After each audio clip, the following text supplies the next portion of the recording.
Marisol Valderrama arrived at the Carbone estate on a gray morning that smelled of rain and cut grass. She stepped out of the car with one small suitcase and a folder pressed tightly against her chest. Inside the folder were her identification documents, her work permit, and the letter from Harbor Placement Solutions confirming her job assignment. She held the folder the way some people hold a prayer book. She was 31 years old. She came from a small town south of Oaxaca, Mexico, where the streets were dusty in the dry season and full of red mud in the rainy months.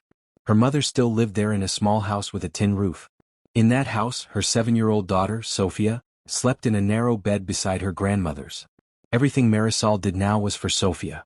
The estate was nothing like her town. The road leading to it was private and long, lined with tall cypress and sycamore trees that blocked the view from the outside. A high stone wall surrounded the property. At the entrance, a security gate opened only after her name was checked against a list. The house itself stood on 12 acres of carefully trimmed land. The lawn looked painted. The hedges were cut into smooth shapes. There were cameras mounted near the corners of the roof, small and black, watching quietly. Marisol noticed everything. She had known before she arrived that the owner of the estate was not an ordinary businessman. People from Harbor Placement Solutions had spoken carefully when they described the job. They said the family valued privacy. They said the property was secure. They said staff members were expected to be discreet. She understood what that meant. The man who owned the house was Alessandro Carbone. She had never met him. She only knew the name. In her town, people whispered about men like him. Powerful men. Men who built companies in logistics, construction, and real estate. Men who operated in spaces that were not fully legal and not fully illegal. Men who could make problems disappear. Marisol did not care about that part. She cared about the paycheck. Every 2 weeks, money would leave her bank account in the United States and arrive 3 days later in her mother's hands in Oaxaca. That money would buy food, school supplies, medicine, and shoes that fit Sophia's growing feet. That money would make sure her daughter ate 3 meals a day and walked into school with her head held high. The rest of it, the silence of the estate at night, the men who sometimes arrived in dark cars and left quickly, the sense that there were conversations happening behind closed doors, she could ignore. She had been absorbing difficult things her whole life. The first person she met inside the house was Eleanor Whitcomb. Eleanor was 54 years old. She was tall and thin, with sharp features and gray hair pulled tightly into a bun at the back of her head. She wore pressed black slacks and a crisp white blouse that did not wrinkle. Her shoes were polished. Her voice was calm. "Welcome to the Carbone estate," Eleanor said, looking at Marisol with steady eyes. "I am the head housekeeper. You will report directly to me." Her tone was not unkind. It was not warm either. It was controlled. Marisol nodded. "Thank you, ma'am." Eleanor walked her through the house. The floors were marble. The windows were tall. The rooms were large and quiet. Every surface looked perfect. "Efficiency is important here," Eleanor said as they moved from one hallway to another. "The household must run smoothly. Guests expect excellence. Mr. Carbone expects excellence." They stopped in a small office near the laundry corridor. It had no windows. A desk stood in the center with a tablet placed neatly on top. "This is where we review performance," Eleanor explained. Performance. The word sounded heavier than it should have. On her first day, Marisol learned about the schedule. The day was divided into 15-minute blocks. Each block had a task assigned to it: dusting the east hallway, folding linens, cleaning guest bathrooms, preparing coffee service, restocking supply closets. Each block had a completion standard. "If a task runs over time," Eleanor said, tapping on her tablet, "the system marks it." "Marks it?" Marisol asked softly. "Mark it," Eleanor corrected without looking up. "It turns red." Marisol did not fully understand what that meant, but she understood the tone. Red was bad. During the first week, Eleanor corrected her often. The corrections were not loud. There was no yelling. "You're 3 minutes behind on the north wing," Eleanor would say calmly. "Your corners are not sharp enough on the folded sheets. You paused too long between tasks." The clipboard appeared whenever Marisol entered a room. The tablet lit up whenever she finished something. It felt as though her presence required documentation. One afternoon, when Marisol finished cleaning a hallway, she leaned lightly against the wall for a moment. Her feet ached. She had been on them since 5 in the morning. Eleanor's voice came from behind her. "We wouldn't want any issues with your documentation, would we?" Marisol straightened immediately. "No, ma'am." Eleanor gave a small, polite smile. I know how hard it is for people in your situation. I'm trying to help you succeed here. But if standards are not met, I have to report it. And reporting goes to Harbor Placement Solutions. And the agency updates files. The words were simple. The meaning was not. Marisol's fingers tightened around her cleaning cloth. My papers are in order, she said carefully. I'm sure they are, Eleanor replied. But misunderstandings happen. It would be unfortunate if a misunderstanding affected your documentation. The sentence hung in the air. Marisol thought of Sophia. She thought of her mother. She thought of how far she was from anyone who could help her. I understand, she said. From that day she moved faster. She stopped taking full breaks. When the schedule said 15 minutes, she tried to finish in 12. She carried more items at once so she would not have to make 2 trips. She avoided standing still near windows. She avoided looking at her phone. She avoided anything that might appear like hesitation. The estate was large. It took time to learn its rhythm. But Eleanor expected immediate precision. By the end of the first week, Marisol's body felt like a machine that had been set to a higher speed. On Monday morning of her second week, Eleanor called her back into the small office. There is a new initiative, Eleanor said, placing a slim gray band on the desk between them. It looked like a fitness tracker, smooth and matte, with no visible screen. The household has invested in a monitoring system to ensure efficiency and well-being. Marisol stared at the band. It tracks movement patterns, Eleanor continued. It helps maintain productivity standards. It also ensures rest periods are balanced. She spoke as if describing a benefit. You will wear it at all times, Eleanor added, including during sleep. It syncs with my system every 30 minutes. Marisol looked up slowly. What if I don't want to wear it? She asked quietly. Eleanor tilted her head slightly. It is a condition of employment, she said. Harbor Placement Solutions was informed.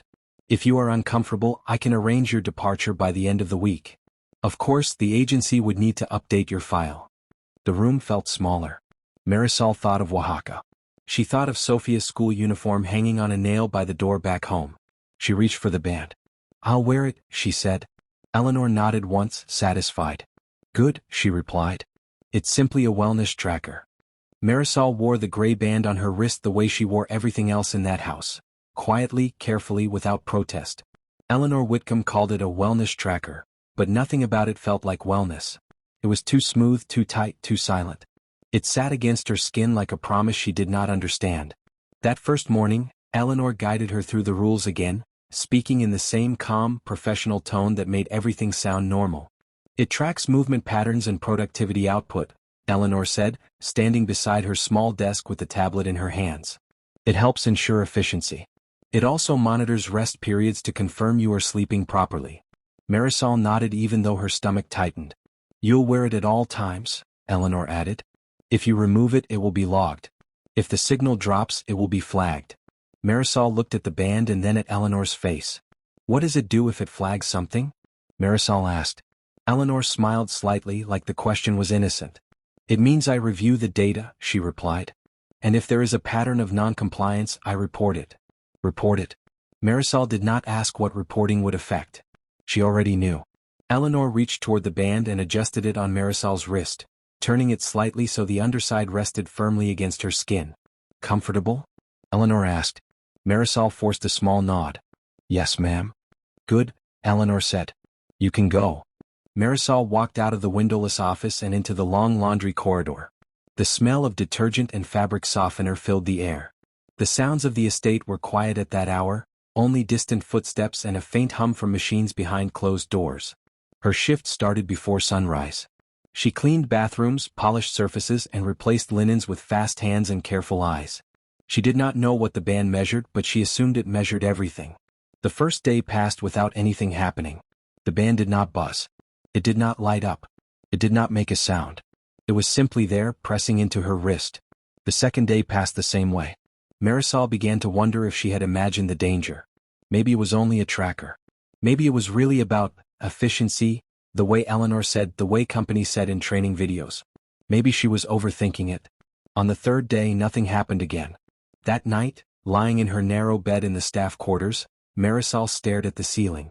The band was still on. Eleanor had said to wear it during sleep.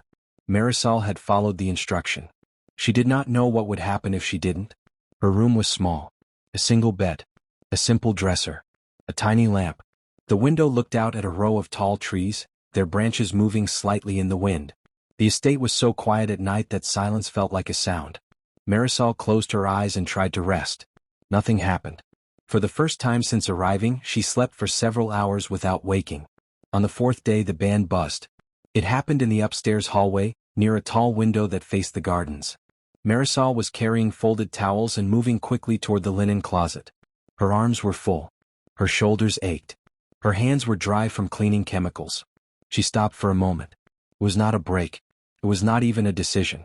It was the kind of pause a body takes when it has been moving for hours. A breath. A half-second of stillness. The band vibrated against her skin. Quick, sure. Deeper than a normal phone vibration. Marisol flinched so hard she almost dropped the towels. Her heart jumped into her throat. She looked down at her wrist like she expected to see something, a warning light, a message, anything. There was nothing. The band was smooth and silent again, like it had never moved. Marisol stood frozen for one more second, and then fear pushed her into motion. She walked fast, faster than before, and finished putting the towels away with shaking hands. She kept glancing at her wrist, waiting. Nothing happened again that day. But something had changed. The band had spoken once and her body had heard it. That night, Marisol tried to tell herself the vibration was just a reminder. Like those watches that buzz when you sit too long. Like those health trackers that encourage steps. But the vibration had not felt encouraging. It had felt like a warning. On the fifth day it buzzed again. This time she was in the kitchen, wiping down the counters after breakfast service. She finished one section and stopped to reach for a new cloth. Buzz. She moved immediately. On the sixth day it buzzed 3 times. Once when she paused to adjust a bucket handle. Once when she stood too still while checking the label on a cleaning bottle. Once when she looked out a window for what could not have been more than a few seconds. Each time she reacted the same way. She moved. By the 7th day her body was already tense before the band did anything. She worked with a strange pressure inside her chest like she was being chased. That afternoon the band shocked her. It happened in the supply closet beside the kitchen. She was restocking cleaning products, lifting bottles and placing them in neat rows. She stopped to read a label just to make sure it was the right chemical. The band delivered a jolt. It was small but sharp. Not like a vibration. Not like a reminder. A sting. A hot, precise punch against her skin that made her arm jerk. Her breath caught. Her fingers tightened around the bottle and her eyes widened. She did not scream. It wasn't loud enough to force a sound. But it was painful enough to teach her something instantly. Marisol looked down at the band, blinking fast. It sat there, smooth and silent as if nothing had happened. When she lifted her head, Eleanor Whitcomb was standing in the doorway. Eleanor's face was calm, almost bored. Her hands were folded in front of her like she was watching a routine task. If it buzzes, Eleanor said, that means you stopped. Marisol's lips parted, but no words came out. Keep moving, Eleanor continued evenly, and it won't bother you. She paused as if considering whether to say more, then added, simple. And then she walked away. Marisol stood there in the supply closet, her heart pounding. Her wrist throbbed. The place where the band touched her skin felt warmer than the rest of her arm. She forced herself to move again, picking up another bottle, placing it on the shelf, arranging things with trembling hands. She tried to finish her tasks without pausing. That night, Marisol tried to take the band off. She waited until the house was quiet. She sat on the edge of her bed and examined it closely. There was no latch. No button. No visible seam. The clasp looked sealed. She used her fingernails, digging for an opening. Nothing. She tried twisting it. It would not rotate easily. It was snug and stubborn. She tried pulling it over her hand, but it would not slide past her knuckles. She found a butter knife in the small shared kitchenette and tried to pry at the edge carefully, afraid of breaking it, afraid of what would happen if she damaged it. The material did not move. Marisol stared at it for a long time. A cold fear spread through her chest. She realized she couldn't remove it.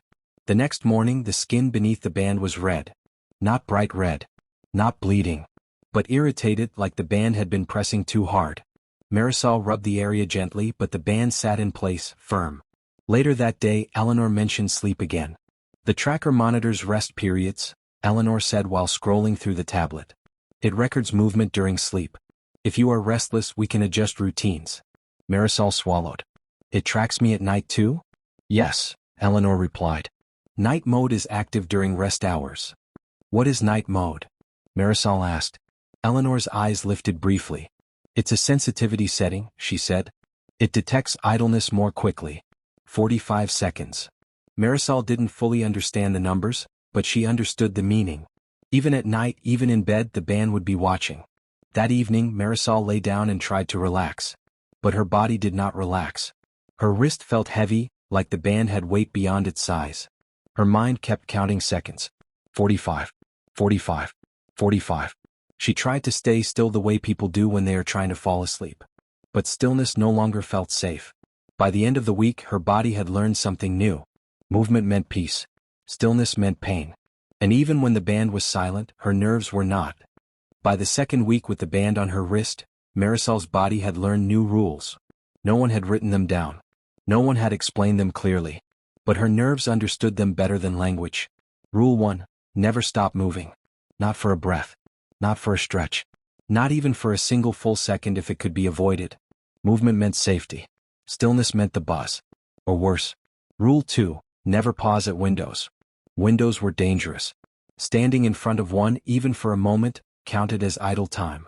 The band seemed to know when her feet were still and her arms were not working. Looking outside, really looking, registered as a pause.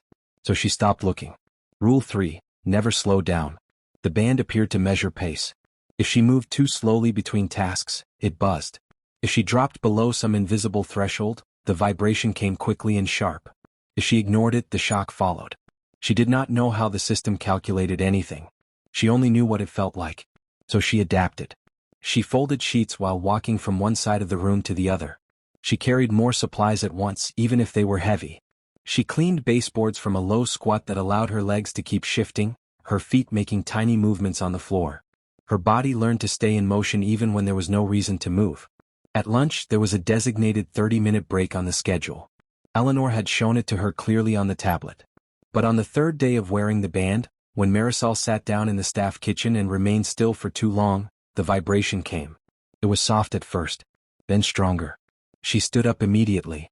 The second time she tried to sit for lunch, the vibration lasted longer. When she hesitated, the shock followed. Small, fast, embarrassing. After that, she stopped trying to sit. She ate standing in the laundry room, spooning rice from a plastic container while her feet shuffled in slow circles on the tile floor. Left, right, left, right. Her legs moved even when she was chewing. The other staff noticed. They had eyes. They saw that she never joined them at the table. They saw her movements, constant and tight. But no one said anything. In a house like the Carbone estate, minding your own business was part of survival. At night, the sleep tracking became worse. Night mode reduced the idle threshold to 45 seconds. That meant if her body lay too still for too long, even in sleep, the band reacted. The first time it shocked her at night, she thought she was dreaming. She had fallen into a deeper sleep than usual. Her body had finally relaxed. Then the jolt came. Her arm jerked. Her breath caught. She woke up with her heart pounding. The room was dark. The estate was silent. But her wrist burned. She sat up immediately and began moving her arm, shaking it lightly, as if motion could prevent another shock. From then on, she did not allow herself to fall into deep sleep easily. She slept in anxious intervals. Short periods. Light rest. Half dreams where her body was ready to wake at the smallest change. Sometimes the vibration came instead of the shock. A low, steady buzz that pulled her from sleep before she could reach it fully. She began to dread the quiet of nighttime. During the day the shocks increased. Eleanor did not raise her voice. She did not look angry. She continued using the tablet as if she were reviewing reports in an office building somewhere downtown. But each time the band reacted, Eleanor logged it. Vibration warnings. Performance actions. The words appeared on the screen in neat lines of data. Marisol did not see the dashboard. She did not know the numbers. She only felt the consequences. Soon something worse happened. On her paycheck the numbers changed. At the end of the month, Marisol checked her account carefully. The amount deposited was lower than expected. She went to Eleanor's office. "There seems to be a mistake," Marisol said softly, holding her printed statement. "It's less than the contract amount." Eleanor glanced at the paper and then at her tablet. "There are performance adjustments," she replied calmly. "Performance adjustments? For non-compliance events. $50 per incident." Marisol's throat tightened. "Non-compliance?" she asked. When the system registers a performance action, Eleanor said, it reflects a failure to meet standards. Standards are clearly outlined. The deduction is automatic. Automatic. How many? Marisol whispered. Eleanor tapped the screen. 6 this pay period. $300. Marisol's mind moved quickly. That was money for groceries. For school shoes. For medicine. I can work harder, she said quickly. I'm sure you will, Eleanor replied. After that, Marisol did not only fear the shock. She feared the deduction. The shocks hurt. But the missing money hurt in a different way. She began calculating every movement in her head. Every second. Every pause. Every step. On days when the band did not shock her, when she managed to move quickly enough to stay ahead of the system, she felt something strange. Relief. And more than relief, gratitude. If she finished a full day without a shock, she felt lucky. If night mode only vibrated and did not jolt her awake, she felt thankful. She knew somewhere deep inside that this feeling was wrong. No one should feel grateful for not being hurt. But the system trained her body to accept the absence of pain as a reward. Every Sunday evening she was allowed one phone call to Oaxaca. 3 minutes. The phone was mounted on the wall near the hallway outside Eleanor's office. Eleanor could hear the conversation clearly. Marisol dialed her mother's number with shaking fingers. Mama, she said when the line connected. Her mother's voice came through, warm and familiar. Then Sophia's voice burst into the call. Mama, I got a good grade in math. Marisol forced brightness into her tone. That's wonderful, mi amor. She kept her sentences short. Light. Cheerful. Mama is fine. Mama is working hard. Mama will send money next week. She never mentioned the band. She never mentioned the shocks. She never mentioned that she ate standing up in a laundry room or that her wrist burned at night. Some truths were too heavy for a 7-year-old. After each call, she returned to work immediately.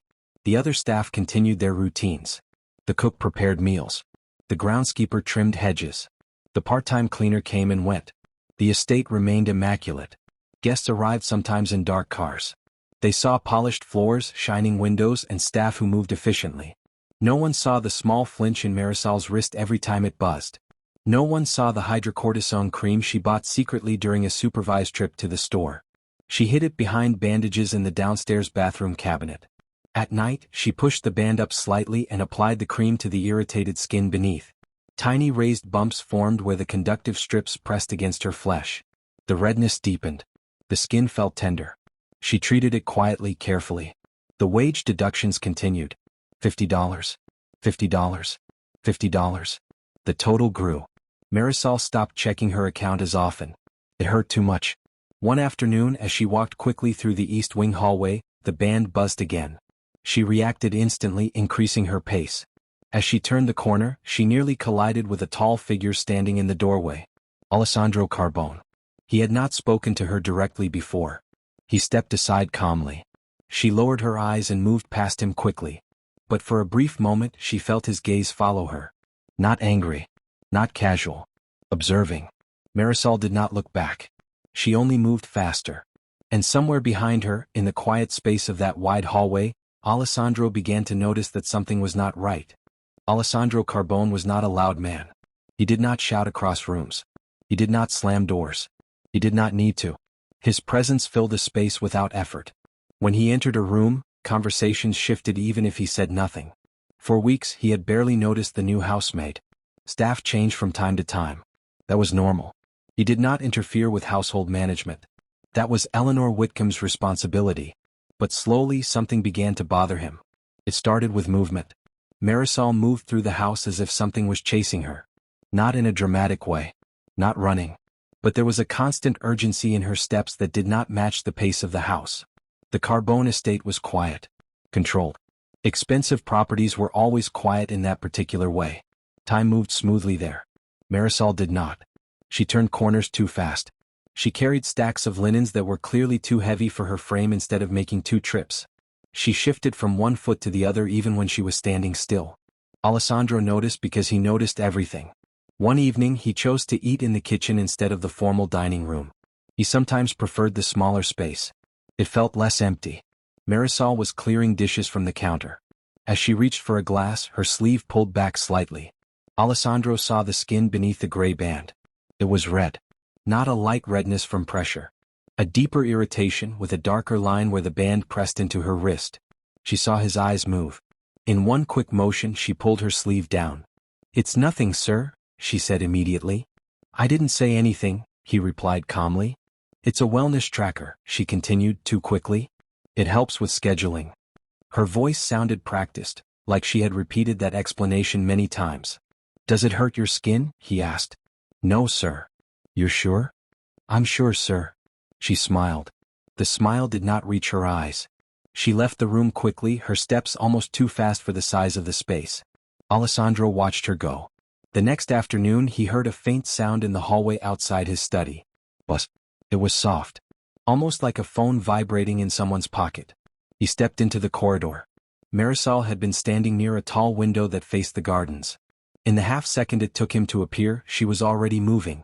Her body reacted before her face did. She did not see him. She did not hear him. She moved because something had told her to move. He watched her walk away, carrying nothing in her hands, walking with purpose that did not exist. He did not speak. He simply observed. Over the next several days, Alessandro adjusted his routine. He took his morning coffee in the east wing instead of his study. He walked through the second floor at different times. He passed through the kitchen more often. Each time he saw the same pattern. She never sat down. The staff kitchen had chairs. A small table stood near the window. The cook sometimes sat there. The groundskeeper leaned back in his chair during breaks. The part-time cleaner rested with a cup of water. Marisol did not join them. He once saw her in the laundry room, spooning food from a container while her feet moved in small circles on the tile floor. She was eating while walking. He watched from the doorway without speaking. She startled when she saw him. "Good afternoon, sir," she said quickly. "Good afternoon," he replied. Her hands trembled slightly as she closed the container. He noticed the shadows under her eyes. The kind that did not come from one bad night but from many. He noticed how she reacted when Eleanor entered a room. It was subtle but clear. When Eleanor's voice sounded from a doorway, Marisol's speed increased. Her shoulders tightened. Her eyes lowered. Her hands found something to clean even if the surface was already spotless. It was not respect. It was fear. One evening, Alessandro walked down to the small bathroom near the laundry corridor. The light inside was on. He paused at the doorway. Marisol stood at the sink, running cool water over her wrist. The band was still on, but she had pushed it up slightly. With careful fingers, she applied cream to the irritated skin beneath it. The skin was raw. Small raised bumps marked where the metal strips touched her. Her movements were practiced, efficient, as if she had done this many times. There was no anger in her face. No frustration. Only maintenance. She looked up and saw him.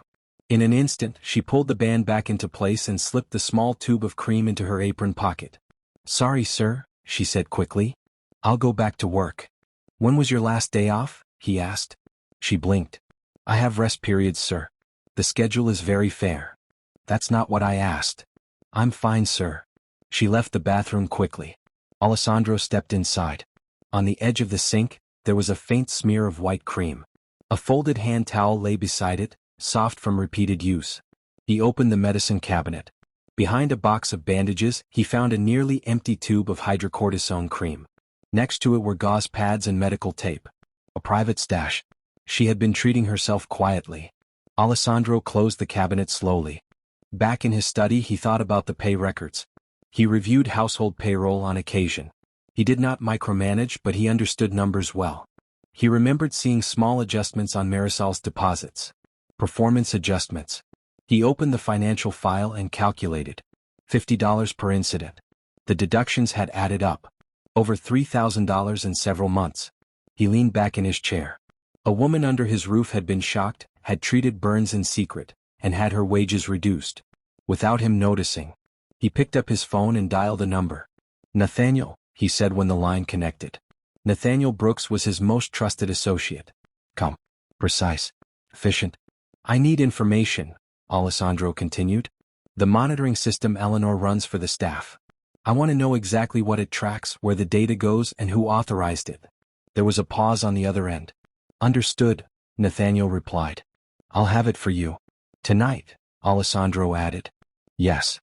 Alessandro ended the call and stood by the window of his study. The grounds outside were immaculate. The stone walls stood silent. The estate looked perfect. but perfection often hid things. That evening at 9 o'clock, Nathaniel arrived carrying a laptop and a folder. He set both on the desk without ceremony. The system is called WorkSphere Compliance, Nathaniel said. Enterprise workforce monitoring software. Tracks movement, idle time and productivity rates. He opened the laptop and turned it toward Alessandro. A clean dashboard filled the screen. Graphs, charts, logs. It looked professional. Organized. Each wristband syncs every 30 minutes, Nathaniel continued. There are 3 devices registered. Only one is active. Serial number matches Marisol Valderrama. Alessandro's jaw tightened slightly. What does it do when idle time is detected? He asked. Nathaniel clicked a tab labeled Compliance Actions. It issues vibration warnings, he said. If idle time continues, it delivers an electrical pulse through conductive strips on the underside. How often? Nathaniel scrolled through the log. The data shows repeated warnings and multiple electrical pulses over the past month. The room was very quiet. Alessandro stared at the screen. Nathaniel continued scrolling. The log filled with timestamps. Neat. Organized. Professional. Each entry was marked. And the numbers told a story. The laptop screen glowed softly in the dim light of Alessandro Carbone's study. Nathaniel Brooks stood beside the desk, calm and steady, while the dashboard of WorkSphere Compliance filled the screen. It looked clean. Organized. Professional. Graphs showed movement patterns throughout the day. Bars measured active time against idle time. A scrolling column on the right displayed time-stamped entries, each marked with a code. To someone who did not know what they were looking at, it could have been any workplace tracking software. Alessandro knew better. Scroll, he said quietly. Nathaniel scrolled. Rows of data appeared. VW, vibration warning. PA, performance action. The dates were recent. The frequency was not small. In the last 30 days, Nathaniel said evenly, there have been 146 vibration warnings. Alessandro did not blink. And 30 electrical pulses. The words stayed in the room like smoke. Nathaniel clicked another tab. This is night mode. A smaller chart appeared. The sensitivity settings were listed clearly. Idle threshold, 45 seconds.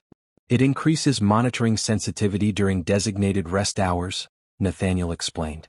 The system does not differentiate between sleep and non-productive rest. Alessandro stared at the line of text.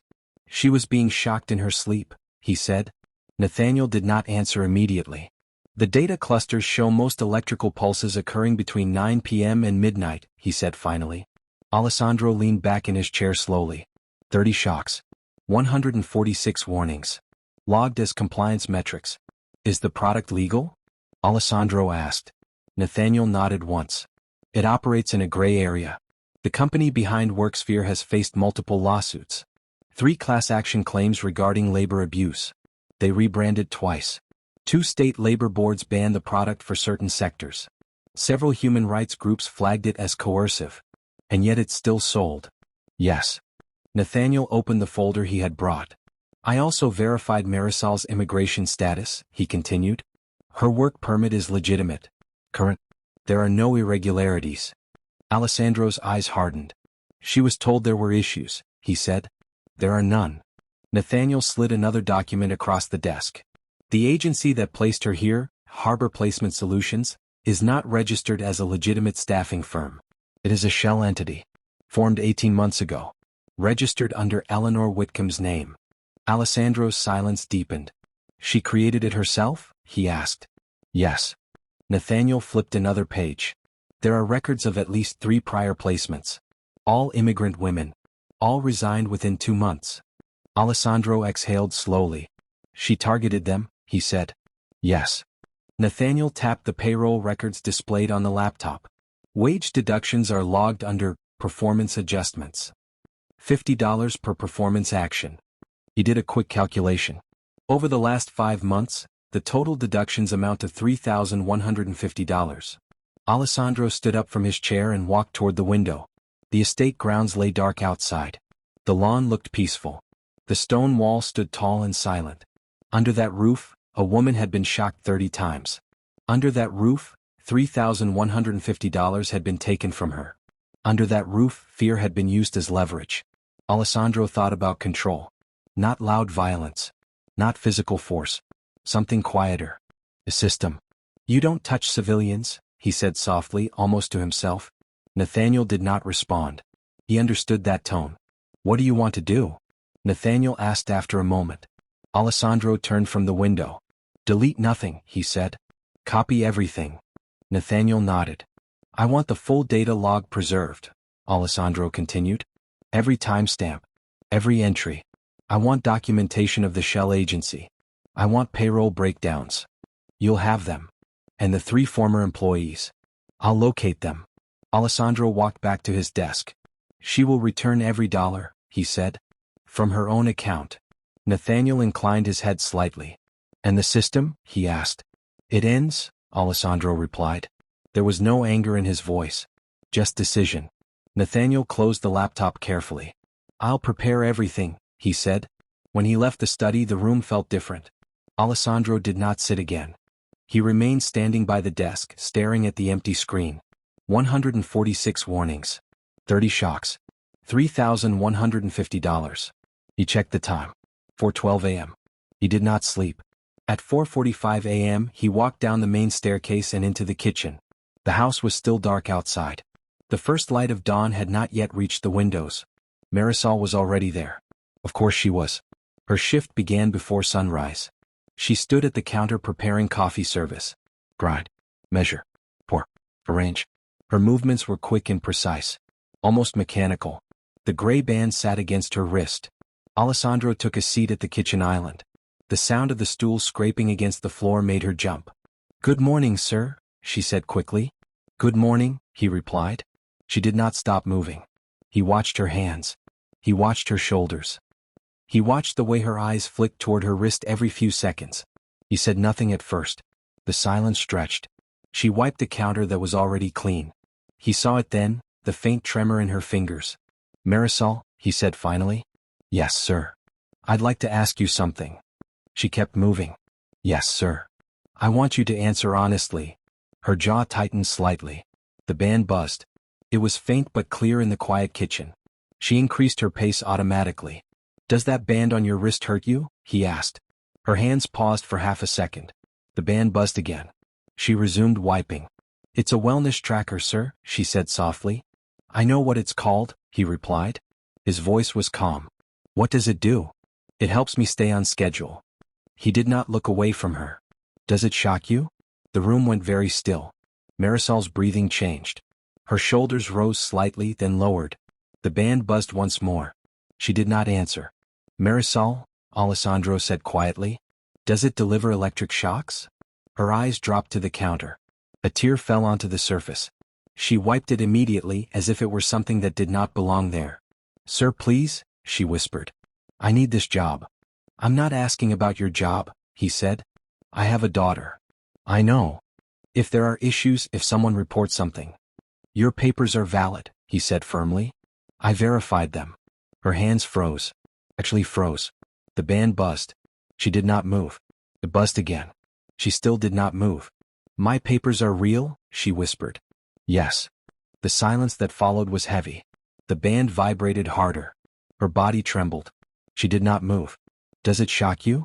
Alessandro asked again. The band delivered a sharp pulse. Her arm jerked. And Alessandro waited for her answer.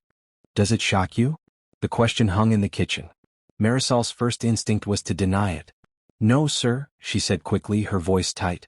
It's just a reminder. It helps me stay focused. The band buzzed again. She wiped the counter faster, though it was already clean. I'm fine, she added. It's part of the job. Alessandro did not move. Marisol, he said quietly, your immigration status is valid. I verified it myself. Your work permit is legitimate. No one can report you for anything. Her hands stopped. The band vibrated sharply. She stared at the countertop, her breathing uneven. She said, if there were issues, Marisol whispered, if I didn't meet standards, it could affect my documentation. It won't, Alessandro said. The band buzzed again, longer this time. She did not move. For 4 months, her body had obeyed that sound without thinking. But now she stood there, frozen in place. The vibration grew stronger. Her shoulders trembled. I need this job, she said, almost pleading. I can work harder. You don't need to work harder, Alessandro replied. You need to stop. The band delivered a sharp electric pulse. Her arm jerked violently. A soft cry escaped her before she could stop it. But she did not move. Another shock followed. Her body flinched again, but her feet remained planted on the kitchen floor. Tears filled her eyes. She stood there, shaking, refusing to move. Alessandro stepped forward. "Give me your hand," he said. She looked at him with fear and confusion. "It's fine," she whispered weakly. "I can handle it. Give me your hand." Slowly she extended her wrist. The skin beneath the band was red and irritated. Small raised marks showed where the conductive strips pressed into her flesh. Alessandro reached into his pocket and removed a small folding knife. It was a simple tool, sharp and clean.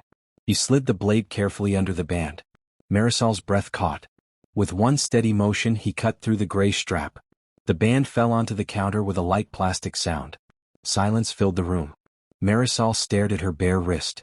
The skin was raw where the band had rested. Faint burn marks lined the underside. She pressed her other hand over her mouth.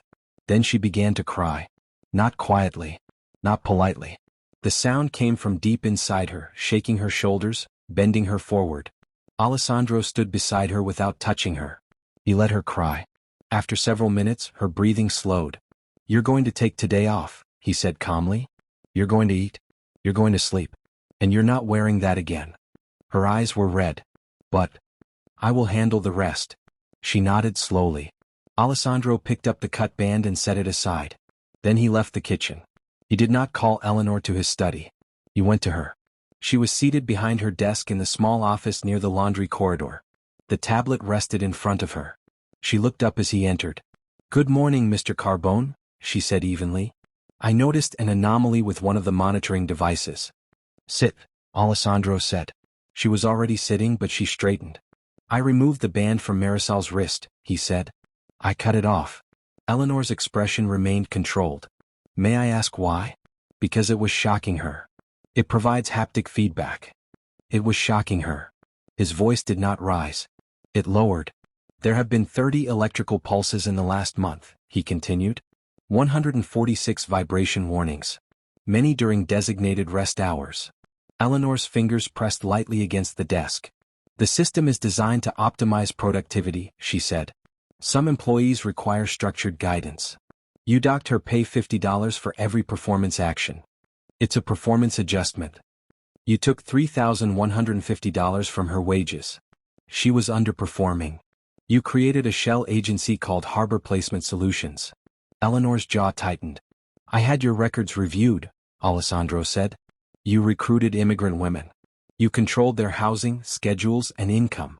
"That is not illegal," she replied sharply. "Threatening their immigration status is," he said. "Forced labor under coercion is. Wage theft is. Fraud is." Her composure began to crack.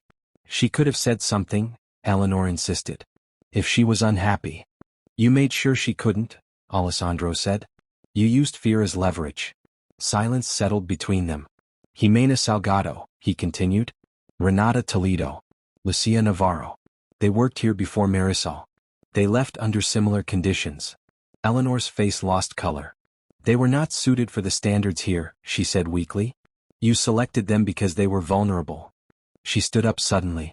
"I have maintained this household for 7 years," she said. "I built efficiency where there was chaos." "You built a system that hurt people," Alessandro replied. Her breathing grew faster. "What are you going to do?" she asked. "You have 3 hours," he said calmly. "You will pack your belongings. You will leave this property. You will not contact Marisol. You will not contact former employees. If you do not comply, I will submit every record I have to federal investigators." Her hands trembled. "You can't." "I can." He paused. "And the $3,150 will be returned to her account today. From your personal funds." Eleanor stared at him. "This is unfair," she whispered.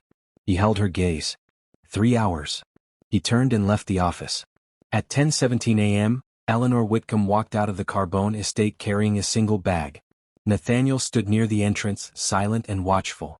A car waited at the end of the drive. She did not look back. Inside the house, Nathaniel oversaw the removal of the WorkSphere compliance system.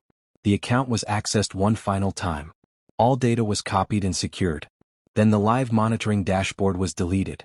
The night mode settings were disabled permanently. The wristband, cut in two, was placed inside a clear plastic evidence bag. At 11:58 a.m., Nathaniel confirmed the deletion. The WorkSphere account no longer existed. The system that had logged 146 warnings and 30 shocks was gone. And the house was quiet. At noon the day Eleanor left, the staff were called into the main kitchen.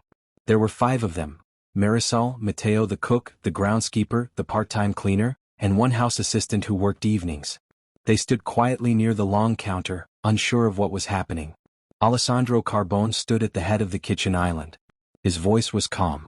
"Eleanor Whitcomb is no longer employed here," he said. "The monitoring system has been removed. It will not return." The staff exchanged brief glances. "No device will track your movement," he continued. "No deductions will be made without review. If anyone has experienced something inappropriate, you may speak to me directly." He repeated the message in Spanish. The air in the room felt lighter, though no one moved right away. The system had been dismantled. WorkSphere compliance was gone. But fear does not disappear as quickly as software. Marisol was not at the meeting. She was asleep. For the first time in months, she had allowed herself to fall fully into sleep. No vibration pulled her awake. No jolt shocked her arm. Her body lay still on the narrow bed in the staff quarters, breathing deeply. She did not wake at 45 seconds. She did not wake at 90. She slept past dawn. When she opened her eyes, sunlight was already spilling across the floor. She looked at her wrist immediately. Bare. The skin was red and tender, but the band was gone. She stayed in bed for several minutes, waiting. Nothing happened. She rolled onto her side slowly. Nothing buzzed. Her body felt heavy in a way she had forgotten. Not from exhaustion. From rest. Later that afternoon, there was a soft knock at her door. Nathaniel stood outside holding a plain envelope. "This is for you," he said simply. Inside the envelope was a printed confirmation. $3,150 had been transferred into her bank account. Returned. She sat down in the small chair beside her bed. And she did not move. She simply sat. Her hands rested in her lap. Her feet were flat on the floor. Her body was still. No buzz came. No shock followed. For a moment, her chest tightened with the expectation of pain. But there was none. Recovery did not happen all at once. The next morning, she woke automatically at 4:30 a.m., even though no alarm had gone off. Her body expected the day to begin in urgency. She dressed quickly, her movements still sharp. In the kitchen, she caught herself wiping the same counter 3 times in rapid succession. She forced her hands to slow down. It felt wrong. As if something bad would happen if she reduced her pace. When she paused, her heart jumped. But nothing came. The first time she tried to eat lunch sitting down again, her legs twitched under the table. She felt exposed. Stillness had once meant danger. Now it meant safety, but her body had not fully understood that yet. Mateo placed a plate in front of her without ceremony. "Eat," he said gently.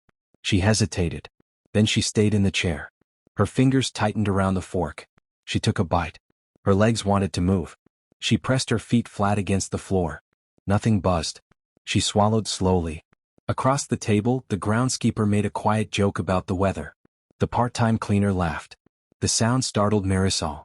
Not because it was loud. Because it was ordinary. She had been living in this house for months without hearing ordinary laughter clearly. Now she listened. That night, something else changed. On her bedside table, there was a small box. Inside was a new phone. Prepaid. Unlimited international minutes. No note attached. She stared at it for a long time. Then she dialed Oaxaca. The call lasted 45 minutes. Not 3. 45. Sophia's voice filled the room. "Mama? Guess what happened today?" Marisol laughed softly. "I want to hear everything," she said. She did not rush the conversation. She did not glance at a clock. She did not lower her voice out of fear of being overheard. She cried at one point, but she did not hide it. "I miss you," Sophia said. "I know," Marisol replied. "I miss you too." Her mother's voice came onto the line. "Are you well?" her mother asked carefully. "Yes," Marisol said. This time it was not a lie. After the call ended, she sat on her bed holding the phone in both hands. Her room was quiet. Her wrist tingled faintly as if her nerves still remembered. Ghost reflexes remained. Sometimes when she paused too long while folding sheets, her arm twitched on its own. Sometimes when she lay down at night, she expected a shock. There were nights she woke suddenly, heart racing, certain that a vibration had started. But when she checked, there was only silence. The skin on her wrist healed slowly. The redness faded to pale marks. The raised bumps flattened. The tenderness lessened. She applied cream less often. She stopped hiding the tube. One afternoon, while she was sitting at the kitchen table, Mateo brought out fresh empanadas. He placed one on her plate.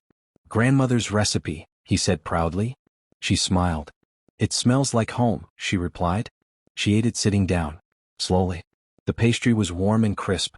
The filling tasted familiar and comforting. She closed her eyes for a moment, not from fear but from taste. Around her, conversation moved easily. The groundskeeper talked about a broken irrigation pipe. The assistant mentioned a television show. Small things. Normal things. Marisol began to join in. At first, her voice was quiet, then a little stronger. She found herself telling a short story about Oaxaca's rainy season and how the streets filled with red mud. Mateo laughed and said it sounded like his grandmother's village.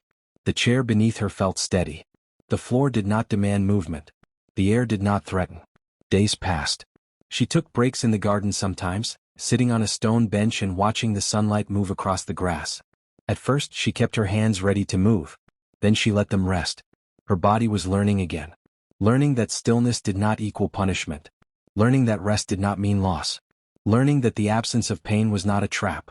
One afternoon she stood by a window in the hallway. She looked out at the trees. She stood there for a full minute. Nothing happened. Her heart slowed. And for the first time since arriving at the Carbone estate, Marisol began to trust stillness. The first time Marisol sat in the garden with Alessandro, she did not know what to say. The afternoon sun rested gently over the Carbone estate. The grass was trimmed neatly. The air carried the faint smell of rosemary from the hedges near the stone wall. Alessandro was seated on a stone bench near the eastern side of the garden. A book rested in his hand, thick and worn, written in a language she did not recognize. She stood a few steps away. "Sit," he said. It was not an order. It was an invitation. She lowered herself onto the bench carefully, leaving a small space between them. For a while neither of them spoke. Birds moved quietly in the trees. A breeze shifted the leaves. The estate felt calm in a way it had not felt before. "I wanted to say thank you," Marisol said finally. "You don't have to," Alessandro replied. "I know," she said. "But I want to." He closed the book and rested it beside him. "Why did you notice?" she asked softly. He was quiet for a moment. "I know what it looks like," he said, "when someone is too afraid to be still." She did not ask him to explain. She did not need to. There are certain kinds of fear that are visible only to those who have felt them. "The worst part wasn't the shocks," she said after a pause. He looked at her. "The worst part was that I started to believe I deserved them," she continued. "I thought I was slow. I thought I wasn't good enough. I thought if I moved faster, if I never stopped, I would earn the right not to be hurt." Her voice trembled slightly. "She made my body feel like the enemy," she said. "Like resting was a mistake." Alessandro's expression did not change much, but something in his eyes softened. "That's how control works," he said quietly. "It makes you forget you had choices." They sat together for several minutes after that, not speaking. Marisol rested her bare wrist on her knee. Nothing buzzed. Nothing hurt. Weeks later a letter arrived. It was delivered by courier and addressed formally to Alessandro Carbone. The envelope was official, stamped with federal markings. He opened it in his study. The Department of Labor had opened an investigation into Eleanor Whitcomb's activities. The letter referenced allegations of forced labor, wage theft, and fraud related to fraudulent staffing practices. Nathaniel had already provided documentation: the device logs, the payroll records, the registration of the shell company, the names of prior employees. Jimena Salgado had been contacted. So had Renata Toledo and Lucia Navarro. They had been assured in their own language that speaking would not harm them. Each had given testimony. The process would be slow, bureaucratic, formal. But it had begun. Eleanor would face federal charges. There would be no dramatic headlines. No public spectacle. Just a quiet case file moving steadily through the system. Marisol learned of the investigation days later.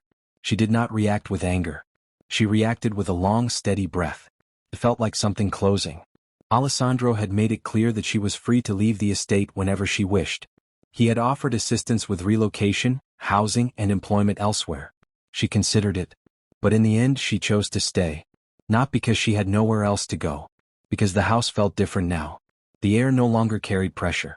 The staff moved normally, laughed normally, rested normally. She had reclaimed her work. She cleaned because she chose to clean. She took breaks because she chose to rest. In early fall, Sophia visited. The trees along the private road had begun to change color. The air was cooler. The sky was clear and bright. When the car arrived at the gate, Marisol's heart beat fast, not from fear but from anticipation. Sophia stepped out wearing a small sweater and wide eyes. "Mama," she shouted, running forward. Marisol knelt and wrapped her arms around her daughter. The hug was strong. Real. Sophia laughed when she saw the gardens. "It's so big," she said. They walked together across the grass. Sophia chased a cat near the fountain. She pointed at flowers and asked their names. Later that afternoon, they sat on the same stone bench near the eastern wall. Sophia grew tired from running and leaned against her mother's chest. Marisol held her close. Her daughter's weight rested warmly against her body. The sun moved slowly across the sky. Marisol sat still. Not frozen. Not tense. Still by choice. Her bare wrist rested on the bench. No vibration came. No shock followed. The estate stood quiet behind them. Inside, in a locked safe in a secured room, a clear plastic bag contained the cut remains of the gray band. It was nothing now. Just plastic and metal. Powerless. Disconnected. A tool that had once controlled her movements sat silent in the dark. It no longer logged data. It no longer calculated idle time. It no longer measured her existence. In the garden, Sophia fell asleep against her. Marisol adjusted her hold gently and remained seated. She did not shift her feet nervously. She did not glance at her wrist. She did not prepare for pain. She simply breathed. The breeze moved softly through the trees. A bird crossed the sky overhead. For months, stillness had meant danger. Now it meant something else. It meant safety. It meant ownership of her own body. It meant that she could sit in the sunlight holding her child and not have to earn the right to rest. The shadows lengthened slowly across the lawn. The house behind them stood solid and calm. Marisol closed her eyes for a moment, not from fear, not from exhaustion, but from peace. And in that quiet, stillness was no longer a threat. It was freedom. Thanks for watching. Don't forget to like, share and subscribe for more interesting stories.